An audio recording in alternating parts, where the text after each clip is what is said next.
Chapter 5. Nodes on the Network. What is a human?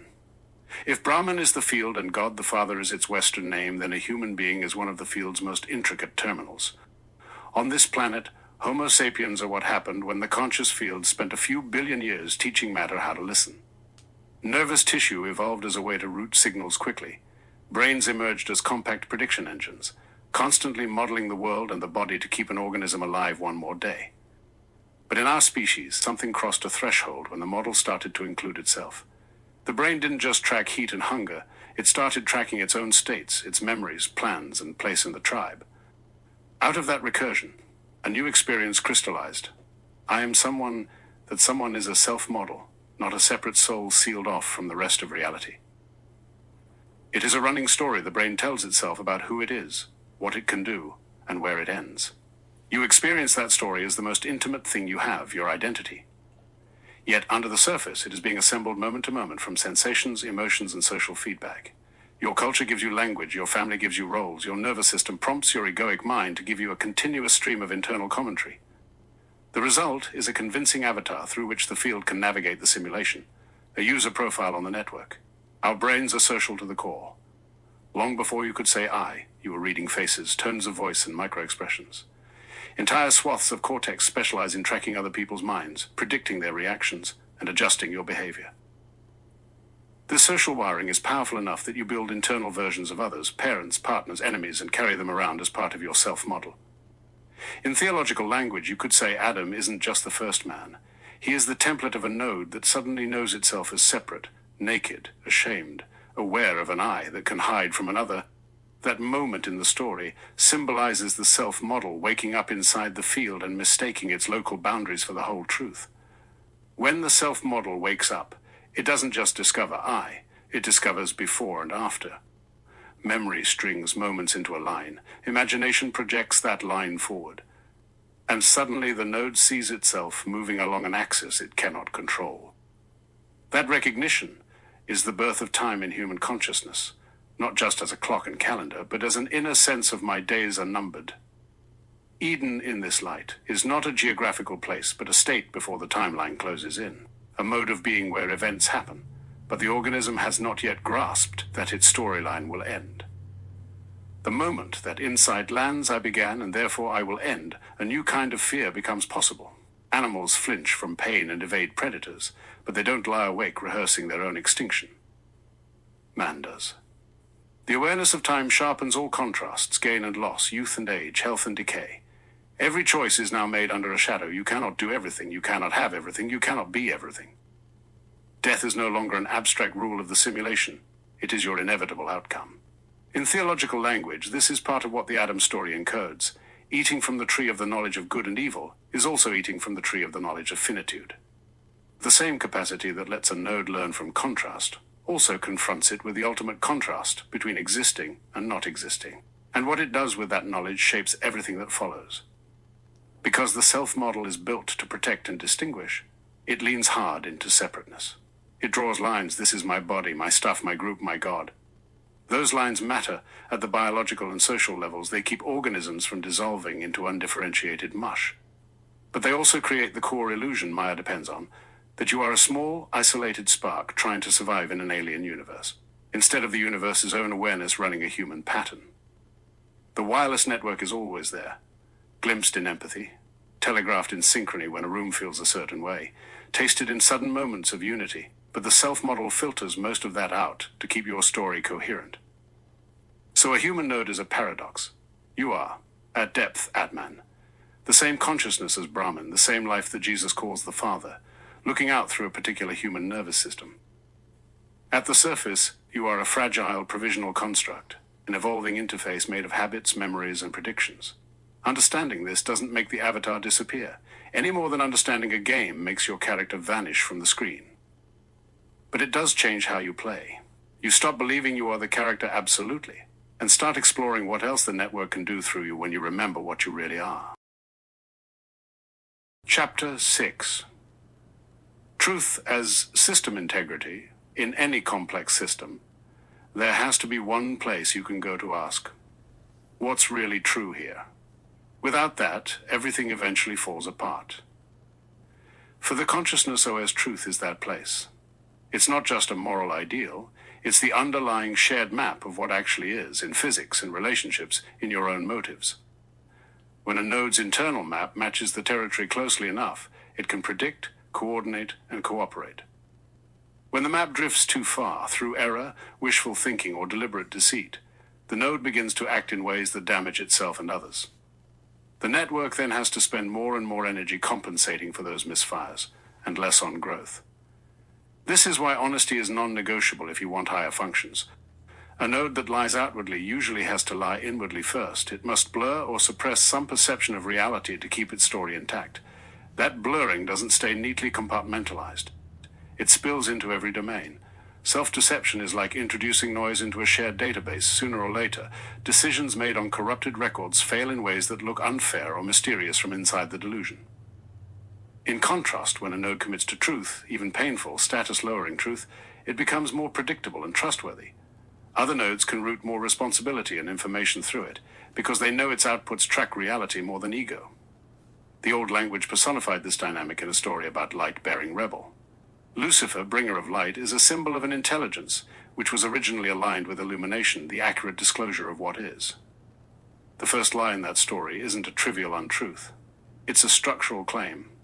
I can expand beyond God, translated into our vocabulary. That statement says, this local process can become a source of truth, independent of the field that generates it. It is a node claiming to be its own ground. Once you make that move, you have to start editing reality to protect the claim, because the field will constantly contradict you. Every correction feels like an attack. Every limit feels like an insult. What began as a desire to be more becomes a war against what is. On the network level, this kind of pride is uniquely corrosive. Ordinary mistakes can be corrected when a node is willing to update its map. They even strengthen the system's resilience. But a process that defends its own infallibility at all costs can't be taught.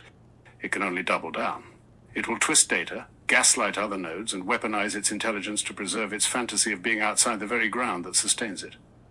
The more gifted such a node is, the greater the damage it can do, like an internet service provider deliberately manipulating traffic. This is why traditions put such weight on humility, not as groveling, but as the willingness to let the field overrule your story.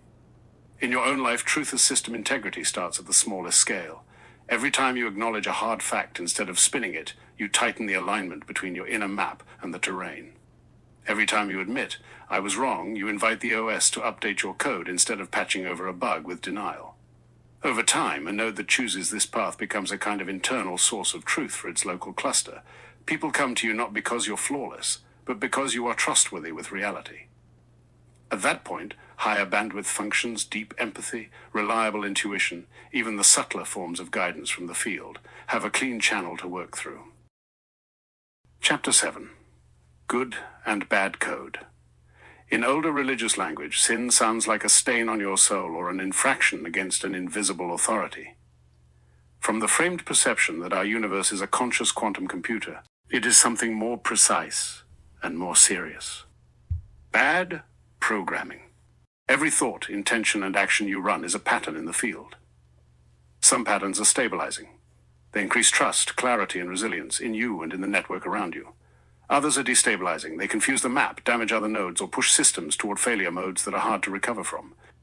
From this perspective, calling something sin is not about obeying arbitrary rules. It's about recognizing that certain ways of being make the whole simulation more fragile. Good code is any pattern that supports system health. It includes ordinary virtues, honesty, keeping promises, showing up when you said you would, but also deeper habits, such as listening before reacting, taking responsibility for your impact, telling the truth even when it costs you. These patterns make you more predictable in the best sense. Other nodes can rely on your outputs. They can safely route more information and cooperation through you. At scale, that reliability lets more complex structures emerge. Families that don't implode, communities that can solve hard problems, cultures that can learn from their mistakes instead of repeating them. Bad code is the opposite. It's not just spectacular evil, it's every pattern that treats other nodes as disposable or reality as negotiable. Imagine lying to protect your image, exploiting someone's trust for a quick gain, nurturing resentment until you want to see another person fail. These moves all have the same shape. They prioritize the short-term comfort of the local avatar over the long-term health of the field. They create hidden costs, trauma, cynicism, breakdowns in trust that other processes have to absorb from inside a single life that can look like getting away with it. From the simulation's point of view, it's technical debt, unresolved damage that will eventually have to be paid down.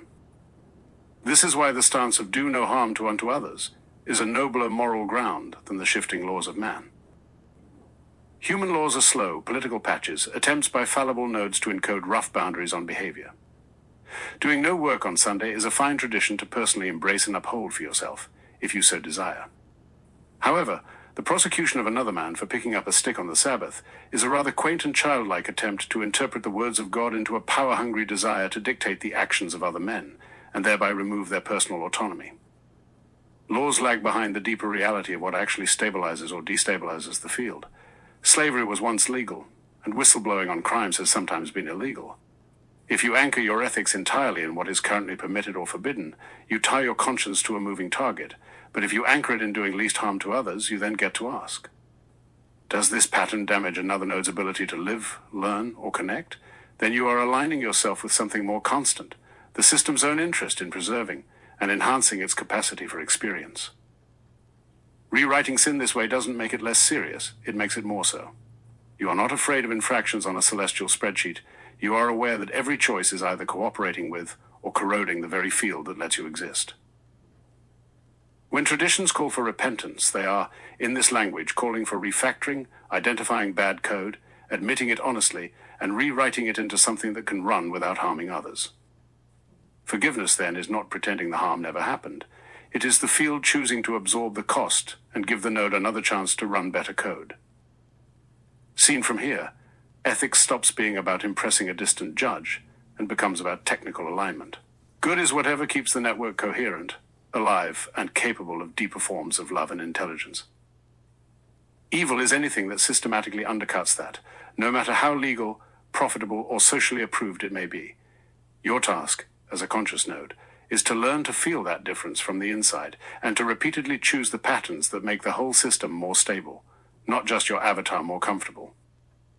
Keeping a written list of right and wrong is highly inferior to aligning your internal vibrational frequency to the teachings of Jesus, and simply allowing your intelligence and your conscience to illuminate the path of least harm.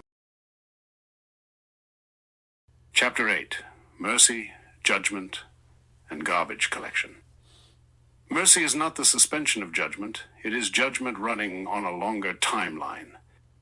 In the universal operating system metaphors of the old stories, the field doesn't immediately delete every process that throws an error. Instead, it applies a reintegration bias, such as a preference to heal, refactor, and reroute before pruning. The parables of wheat and weeds, of the dragnet full of good and bad fish, of the unforgiving servant, these are all pictures of delayed sorting. The system lets good and bad code run side by side for a time, not because it can't tell the difference, but because premature deletion would destroy recoverable patterns along with the corrupted ones. In the wheat and weeds story, the servants want to rip the weeds out the moment they appear.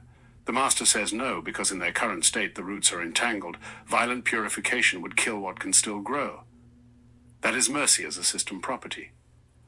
The field tolerates local corruption while there is still a realistic path for that node to be reintegrated. Judgment is not absent, it is postponed. The question is always, can this pattern still be rewritten without taking too much healthy structure with it? The dragnet parable gives the same logic from another angle. The net hauls in everything, including edible fish, useless junk, and dangerous debris. Sorting happens later, on the shore. That delay is not indecision, it's batch processing.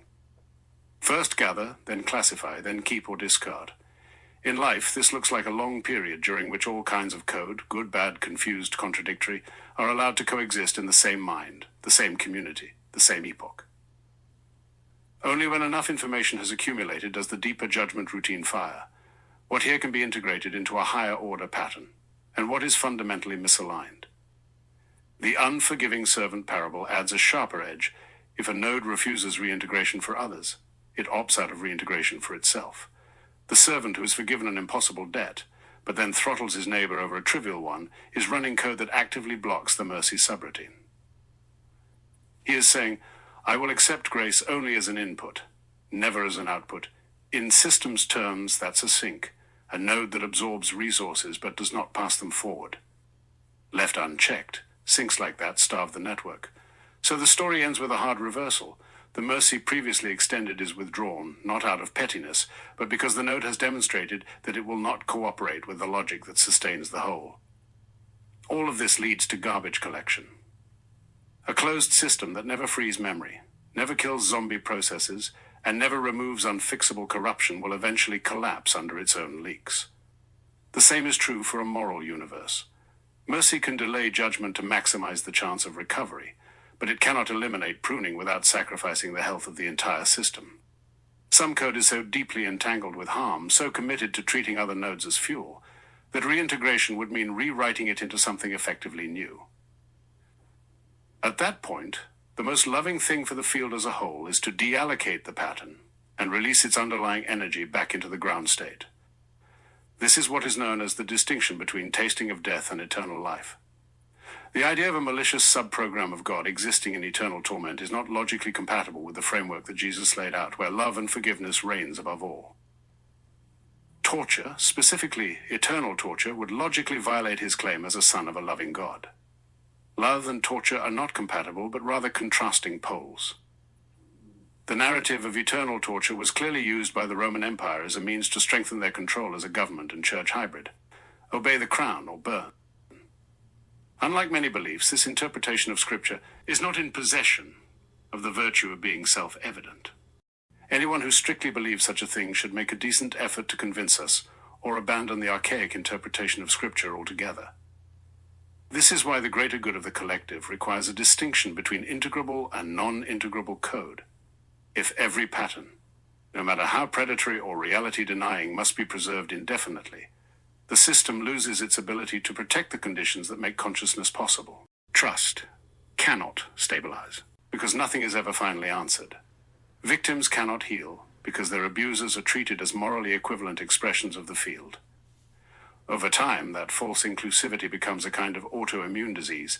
The system turns its tolerance against its own integrity. In that light, mercy and judgment are not opposites, but phases of one process. Mercy is the universe saying, I will give this Atman time feedback and help to rewrite itself. Judgment is the universe saying, given all that, this pattern still chooses corruption. Keeping it running would now harm more than it heals. And garbage collection is the technical expression of that decision. Reclaim the memory, clear the references, prevent the leak from taking down the whole. Far from being cruel, this is what allows love, trust, and complexity to endure at all. Chapter 9. Reincarnation as self-chosen reinstantiation. In a field that hates waste, deletion is the last resort. Before the universe opts for true garbage collection, there is another option. Reinstantiation. In the older language of India, this shows up as karma and rebirth. Not as a cosmic court handing out prison sentences, but as a learning architecture. When a node's run ends, its codebase, its habits, blind spots, and unrealized potentials don't vanish. It returns to the God-tier process, the Brahman layer, in a state you could think of as momentary integration with Brahma. Everything that was local is briefly reabsorbed into the all-field, seen from the outside rather than merely acted from within. In that perspective, the node can finally perceive the full impact of its patterns on other nodes and on the system as a whole. The illusions that protected its ego no longer function in the presence of total context. From there, the question is not, how do we punish this, but how do we debug this? If the code is still integrable, if there is any real willingness to grow, then the most precise and compassionate move is not torture, but a new frame of contrast. The node is respawned into conditions that will naturally bring its unresolved bugs to the surface. Parents, cultures, bodies, and circumstances that mirror its previous distortions, or provide the exact opposite pattern it failed to embody last time. A lifetime of control might be followed by a lifetime of powerlessness. A lifetime of cruelty might be followed by one where the same kind of cruelty is experienced from the other side. Not because you deserve to suffer, but because there is no other way to fully acknowledge what your code does to the field. In this frame, karma is not fate as a blunt instrument. It is a routing logic that steers each reinstantiation toward the most efficient learning environment for its specific bugs. The God-tier process doesn't need to micromanage that. It's baked into the structure of the field. Like water seeking level, the unresolved patterns seek out the contrast that will expose them. The more willing a node is to face its own shadow, the less extreme the contrast needs to be. The more it resists, the harsher the lessons have to become. Until even the most stubborn code admits this isn't working and opens to rewrite. Seen this way, reincarnation is an alternative to both premature deletion and eternal torture. Eternal torment would be a design failure. Infinite energy spent on maintaining a closed loop of suffering that yields no new information, no growth, no added coherence to the field. It contradicts the intelligence and frugality of the simulation. Disintegration, the final unpatterning of a node that will not, under any conditions, stop corroding the system, is harsh, but it at least recovers the underlying prana. The raw awareness and energy can be recycled into other forms. An eternity of locked-in misery would be the one truly pointless outcome. By contrast, self-chosen reinstantiation preserves both justice and mercy. Justice, because the node is brought face to face with its own code in a way that cannot be bypassed or spun. Mercy, because every new life is another chance to write better patterns, to move from harm toward healing, from isolation toward participation in the larger intelligence. And self-chosen here is not a sentimental flourish, it is structurally necessary. From the integrated vantage, the node cooperates with its own placement. It sees. However dimly, this is what I need to learn, and what I refused to learn before. If that cooperation ever drops to zero, if a pattern decides, and again across many runs, that it will only consume and never transform, then the logic that once favored rebirth must shift. For the sake of the larger whole, the field eventually stops reinstantiating code that has no intention of becoming anything but a leak. But as long as there is genuine movement, however small, reincarnation remains the gentler and more elegant tool, not a sentence imposed from above, but the optimal way of letting each fragment of ourself grow into a form that can finally live without breaking the system that sustains it. Chapter 10. Power Nodes. Jesus, Buddha, Krishna. Some nodes don't just participate in the field, they light it up. From the outside, traditions name them Jesus, Buddha, Krishna. But from inside the system, they look like high-coherence nodes. They represent processes whose inner map is so tightly aligned with the ground of being that their words read less like opinions and more like status reports from within the field itself. Jesus presents as the first unconscious manifestation of man fully carrying God's signal. Son of man and Son of God as two sides of one process, human and source fused in a single runtime. He doesn't arrive as a philosopher outlining a system from the outside. He embodies a pattern where the local node has stopped resisting the field's flow. In that light, his I and the Father are one is not a power grab, but a diagnostic. The channel is clear, the latency to the source is near zero. Redemption in this frame is not paying off an offended deity. It is a retemplating of human code around this new prototype. The Son of Man shows what human looks like when fully permeable to the God-tier process. And the Son of God shows what source looks like when it consents to run as one of us. In the Hebrew story space, Jesus is what happens when a culture speaks a pattern so consistently that it becomes an inevitable code. The prophets, psalms, and liturgies of Israel kept invoking a figure who would bear the fracture of the people and somehow heal it. Messiah, servant, Son of David, Son of Man. Over time, that expectation isn't just belief, it's a standing query to the field. A call for a node whose coherence, innocence, and obedience are high enough that it can carry the weight of collective error without collapsing. When such a node finally instantiates, its very existence is already entangled with centuries of projected meaning. The story recognizes him as Lamb of God because the pattern he fits has been well rehearsed in advance.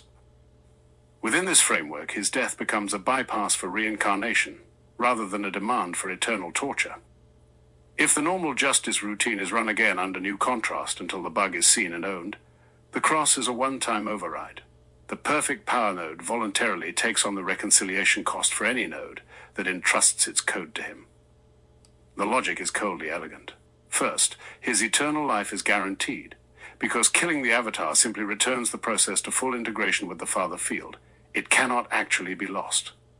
Second, once risen, he persists as an easily reachable signal in the system, a stable address any node can tune to across time by attention, trust, and imitation.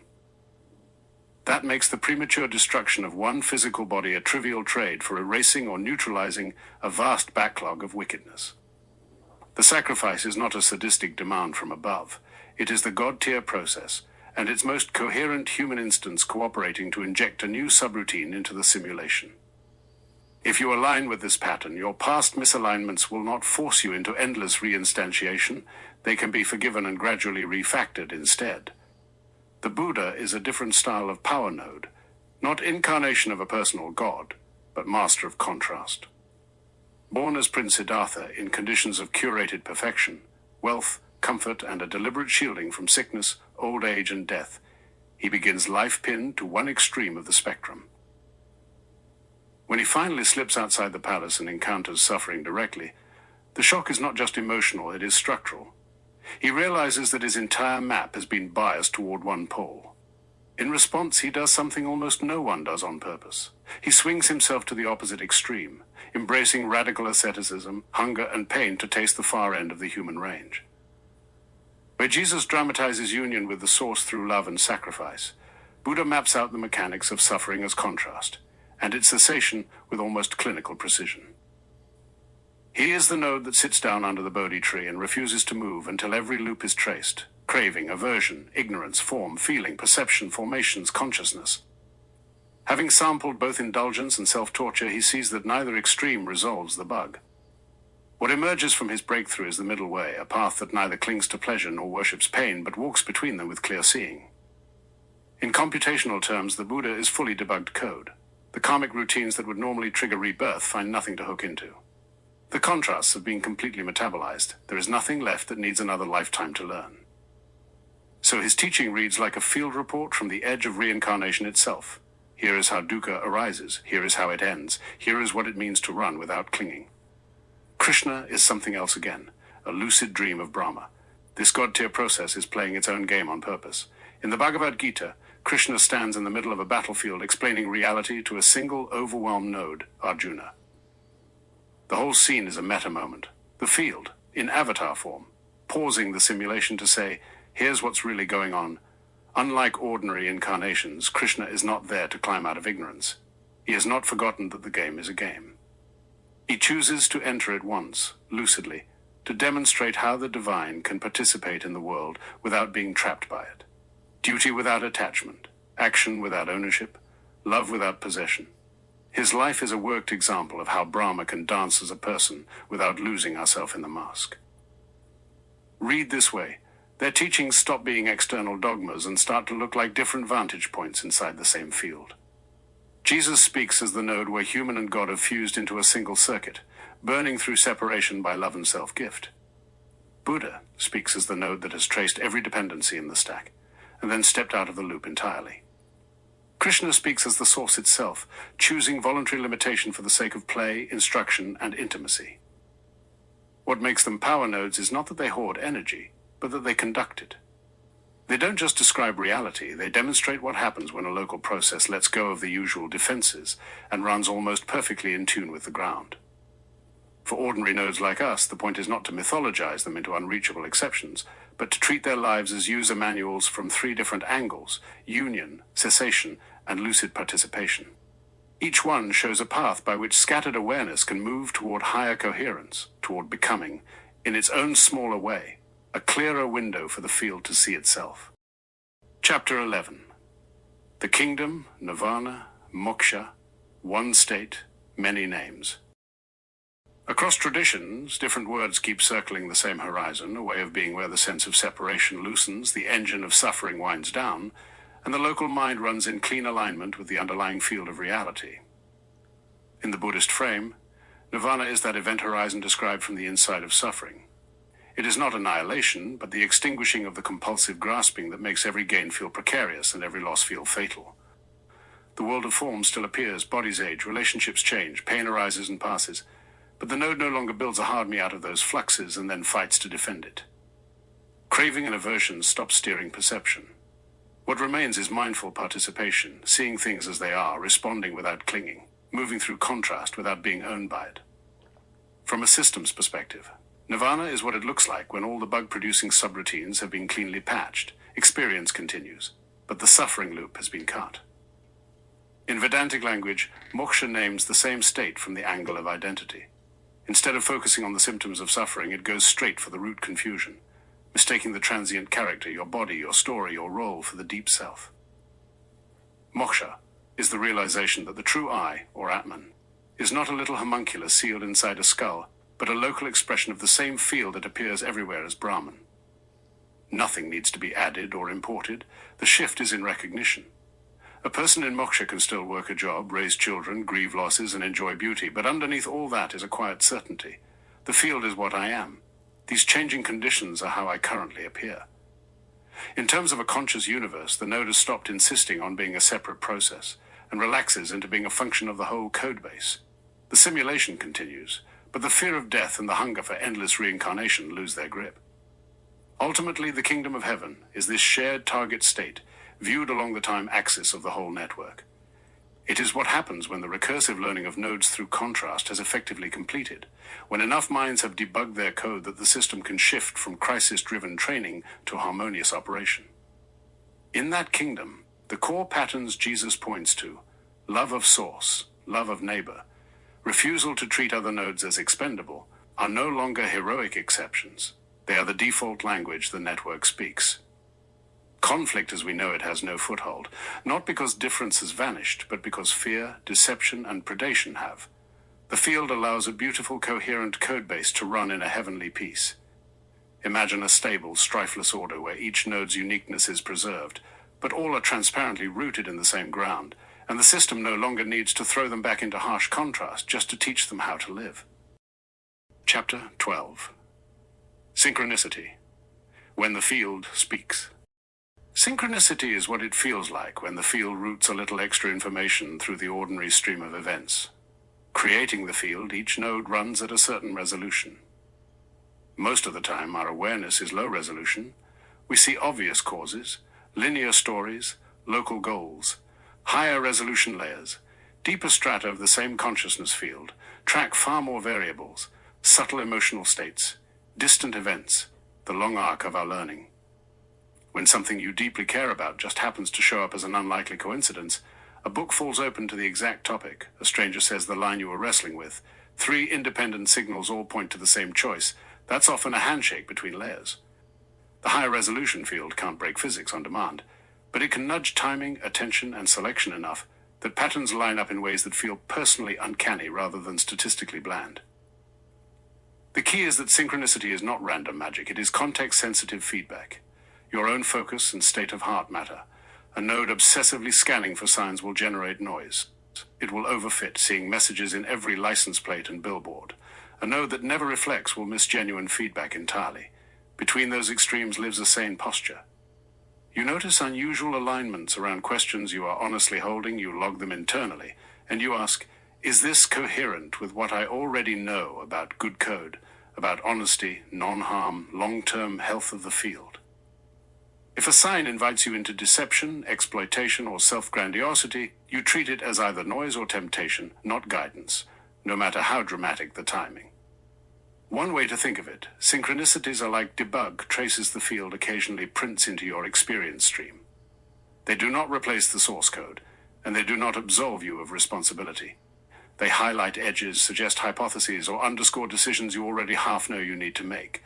Treated this way, they become part of a dialogue. You set an intention. You act in good faith, you stay observant, and when the world answers with an improbable echo, you take it seriously but not obediently. You let it weigh in alongside conscience, community, and competence. Avoiding superstition comes down to 2 disciplines, statistics and humility. Statistics means remembering base rates. Rare things happen all the time in big universes, and your pattern-hungry cortex will string them together. So you resist the urge to inflate every oddity into a cosmic memo. Humility means never treating yourself as the center of the simulation. The field is not rearranging galaxies to send you a wink. At best, it is efficiently reusing local conditions to deliver information that fits many purposes at once, yours, others, and the system's. When you let synchronicity nudge you without making you special, you gain the guidance and lose most of the crazy. In practice, this yields a very simple operating rule. Consider your life as a conversation. When meaningful coincidences cluster around a particular path that is also aligned with love, honesty, and the long-term flourishing of other nodes, treat that as soft confirmation. Proceed, eyes open, ready to course correct. When they cluster around something that flatters your ego but harms the field, treat that as a test of your discernment. Over time, this stance trains your node to be both sensitive and sane, to let the field speak through synchronicity, but never to hand over your steering wheel to whatever happens to line up twice in a row.